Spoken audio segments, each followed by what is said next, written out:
दोस्तों yes bank की अगर बात करें तो स्टॉक के अंदर आज कुछ गिरावट का माहौल बना हुआ है, लेकिन इसके पीछे वजह है बैंकिंग शेयरों में गिरावट। चाहे पीएसयू बैंक हो या फिर प्राइवेट सेक्टर के बैंक, सभी जगह पे गिरावट दिख रही है और इस वजह से थोड़ा सा दबाव देखने को मिला है। लेकिन यस बैंक से तीन बड़ी अपडेट निकल के आ रही है जो काफी ज्यादा पॉजिटिव है।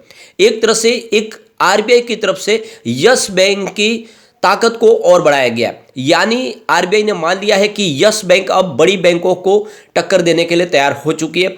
यानी पिछले 2 साल में यस बैंक ने कुछ बहुत बड़ा अचीव किया है और आज नतीजा यह है कि आरबीआई काबिलियत को मान रहा है यस बैंक की। तो क्या आने वाले समय में यस बैंक फिर से इंडिया की टॉप 10 बैंकों में आ सकती है और आने वाले समय में भविष्य में क्या ये टॉप 5 में भी आ सकती है? बहुत सारी बातें जिसको इस वीडियो के माध्यम से डिस्कस करेंगे। वैसे अगर आप देखें तो बहुत सारे लोग हैं जो यस बैंक में ऊपर के लेवल से फंसे हुए राणा कपूर के वक्त से, यानी जिनकी प्राइस बाइंग 300-400 के आसपास है, क्या उनको आने वाले समय इसमें से एग्जिट होने का मौका मिलेगा? और जो लोग निचले लेवल से खरीदारी किए कब उनको प्रॉफिट बुक करने का मौका मिलेगा? इन सारी बातों को समझेंगे इस वीडियो के माध्यम से। आखिरकार में यस बैंक में आने वाले समय में क्या संभावना बनेगी। सबसे पहले आज के ट्रेडिंग को डिस्कस करें तो आप देख सकते हो कि लगभग 12:30 के बीच का टाइम है। 17.10 पर स्टॉक ओपन हुआ, 16.95 का लो बना और 17.35 का हाई है। और आप देख सकते हो कि दबाव बनने लगा है और फिलहाल स्टॉक 17 के आसपास है, 0.29% की गिरावट है। तो आप देख सकते हो कि कुछ पॉजिटिव माहौल तो बना था, लेकिन उसके बाद में पूरे बैंकिंग शेयरों में दबाव देखने को लोगों वहाँ से जो प्रॉफिट बुकिंग शुरू हुई, इस वजह से यस बैंक का स्टॉक भी हमें कुछ दबाव में आता हुआ दिखाई दे रहा है। लेकिन सबसे बड़ी बात यह कि यस बैंक के स्टॉक ने काफ़ी शानदार प्रदर्शन किया पिछले 1 साल में। अभी भी हमें करीब 37% का ज़बरदस्त रिटर्न देखने को मिल रहा है। यानी इसकी जो प्राइस थी काफ़ी समय तक 12 रुपीज़ 13 रुपीज़ के आसपास था, अभी स्टॉक 17 के आसपास है और हो सकता है कि जल्दी अपनी नई हाई भी बना दे। सिर्फ हम 6 मंथ की भी बात करें, स्टॉक ने 29% का अच्छा खासा रिटर्न दिया है। और अगर हम बात करें इसके 1 मंथ की तो हमें 9.32% की अच्छी खासी तेज़ी देखने को मिल रही है। और यहाँ पे अगर सिर्फ 5 डेज की भी बात करें तो 0.59% की तेज़ी है। कुल मिला के स्टॉक बिल्कुल ऊपर की तरफ ही है, कोई डरने वाली बात नहीं है। पूरे बाजार में वॉल्यूम के मामले में यस बैंक नंबर 5 पे, तो अच्छे वॉल्यूम में कामकाज हो रहा है और अच्छी खासी खरीदारी भी हो रही है, लेकिन बैंकिंग शेयरों में दबाव बना हुआ। आप देख सकते हो निफ्टी 50 फिलहाल 18,645 के स्तर पे, जहाँ पे 0.15% की तेजी है। लेकिन निफ्टी बैंक की अगर बात करें तो 42,938 के स्तर पे 0.27% की गिरावट है। निफ्टी पीएसयू बैंक में बड़ी गिरावट है, 4,005 के स्तर पे 1.23% की बड़ी गिरावट है और यहाँ से दबाव बन रहा है। अब निफ्टी प्राइवेट बैंक की बात करें तो यहाँ पे आप देख सकते हो 21,852 के स्तर पे 0.21% की गिरावट है। तो सरकारी बैंकों में बड़ी गिरावट है, प्राइवेट सेक्टर के बैंकों में कम है और इसी हिसाब से यस बैंक में हमें कम गिरावट देखने को मिल रही है। अब यस बैंक के लिए जो सबसे अच्छी गुड न्यूज यह है कि यस बैंक अपनी स्टेक ले चुका है जेसी फ्लावर्स के अंदर। अब जो एआरसी बनी है, इस एआरसी में 19.9% की स्टेक लेने वाली है यस बैंक। फिलहाल उन्होंने 9.9% की स्टेक ले ली है, यानी फिलहाल 10% से नीचे स्टेक लेने के लिए आरबीआई की परमिशन की जरूरत नहीं है और इसीलिए ये स्टेक ले ली गई है। लेकिन अब जो एक्स्ट्रा 10% की स्टेक लेना है उसके लिए आरबीआई की परमिशन लेनी होगी और ये जो भी फॉर्मेलिटी जब पूरी होने के बाद यहाँ पे जेसी फ्लावर्स के अंदर 20% की स्टेक यस बैंक की हो जाएगी। तो जेसी फ्लावर्स का जो बिजनेस होगा, जो एआरसी का कारोबार होगा, उसमें 20% की हिस्सेदार यस बैंक भी हो, उसको बेनिफिट भी मिलने वाला है। अब ये एक बड़ी अपडेट और निकल के आ रही है, जैसे कि हमने ऑलरेडी डिस्कस किया था। यस बैंक ने आप देख सकते हो 1 तारीख से यानी 1 दिसंबर से एसएमएस अलर्ट सर्विस बंद कर दी है। यानी जो फ्री में लोगों को बैलेंस अकाउंट के एसएमएस मिल रहे थे, अब वो सर्विस नहीं मिल पाएगी। आज आखिरी दिन है और अगर आप चाहते हैं ये सर्विस आगे कंटिन्यूस करें तो आपको यहाँ पे आप देख सकते हो कस्टमाइज वर्जन लेना होगा, तभी आपको ये सर्विस आगे भी मिल पाएगी। एसएमएस के माध्यम से आप बैलेंस की जानकारी ले पाएंगे और जो लोग इस पैकेज के तहत इसमें सर्विस नहीं लेंगे उनको 1 दिसंबर से ये सारी सर्विस बंद हो जाएगी।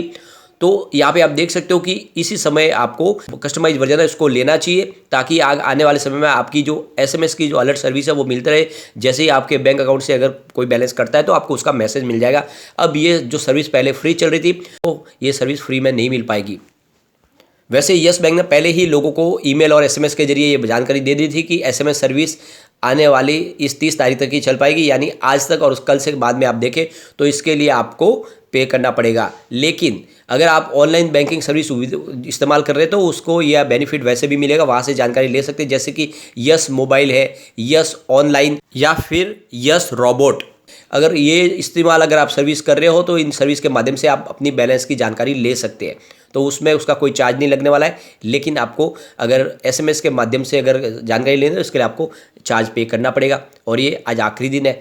दूसरी एक बड़ी गुड न्यूज और निकल के आ रही है, इंडिया का आरबीआई का डिजिटल रुपी लॉन्च होने वाला है। 1 दिसंबर की तारीख रखी गई, यानी कल से रिटेल डिजिटल रुपी का पहला ट्रायल लॉन्च होगा, वहाँ से शुरुआत होगी।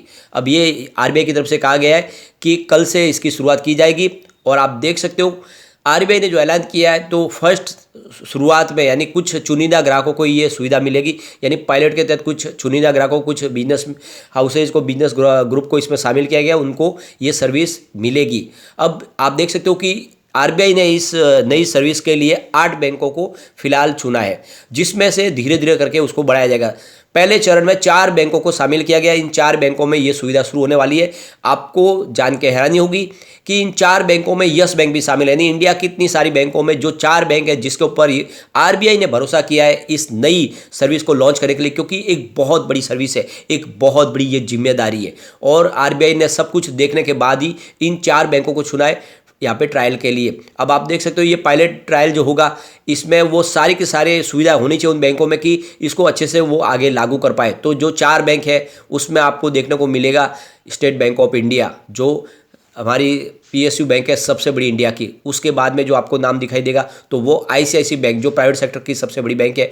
उसके बाद जो तीसरा नाम आपको दिखाई देगा वो यस बैंक है। ये बहुत बड़ी बात है।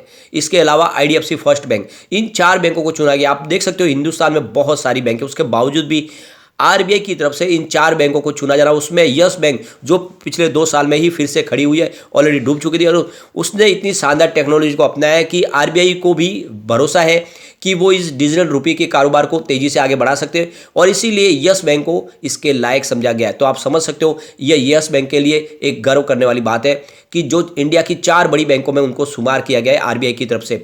तो आप समझ सकते हो कि यहाँ पे कल से यस बैंक में भी डिजिटल रुपये का कारोबार शुरू होगा।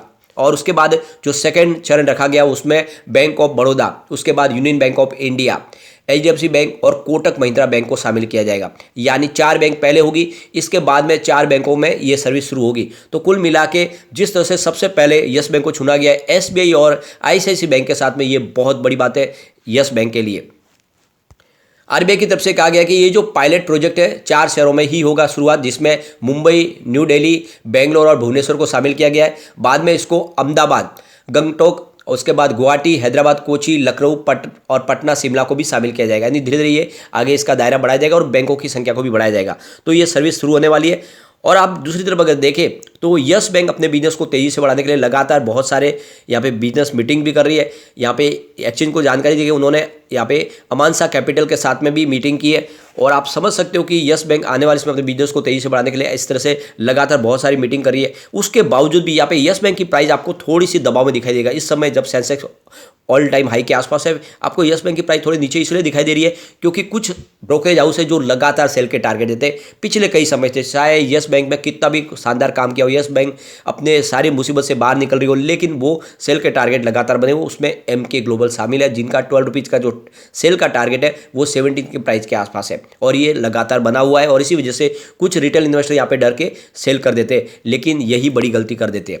यहाँ पे आप देख सकते हो इसके जो टेक्निकल इंडिकेटर है वो बाय की कॉल दे रहे हैं, आपको समझ लेना चाहिए। इसके अलावा सेंटीमेंट्स स्ट्रॉन्ग बाय की कॉल निकल के आ रही है, और यहाँ पे एनालिस्ट की राय सेल की बन के आ रही है। आप समझ सकते हो कि एनालिस्ट जो है वो इसमें सेल की ही कॉल दे रहे काफ़ी समय से, लेकिन समरी यहाँ पे बाय की कॉल है। कुल मिला के टेक्निकल इंडिकेटर बुलिश बने हुए, पॉजिटिव माहौल बनते ही और जैसे ही बैंकिंग शेयरों में तेजी आएगी यस बैंक का स्टॉक बिल्कुल दौड़ेगा, और ये मौका है आपके पास खरीदारी करने के लिए। लॉन्ग टर्म का नजरिया लेके आपको यस बैंक पे अब इन्वेस्टमेंट कर लेना चाहिए। जिस तरह से आरबीआई ने पूरा भरोसा जताया है यस बैंक पे, ये काबिल तारीफ है। लेकिन फ्रेंड, कोई भी इन्वेस्टमेंट करने से पहले अपने फाइनेंशियल एडवाइजर से बारे ले या अपना खुद का रिसर्च करें, क्योंकि मैंने वीडियो आपके एजुकेशनल पर्पज के लिए ही बनाया। वीडियो पसंद आए तो लाइक शेयर जरूर कीजिए और चैनल को सब्सक्राइब कर दीजिए।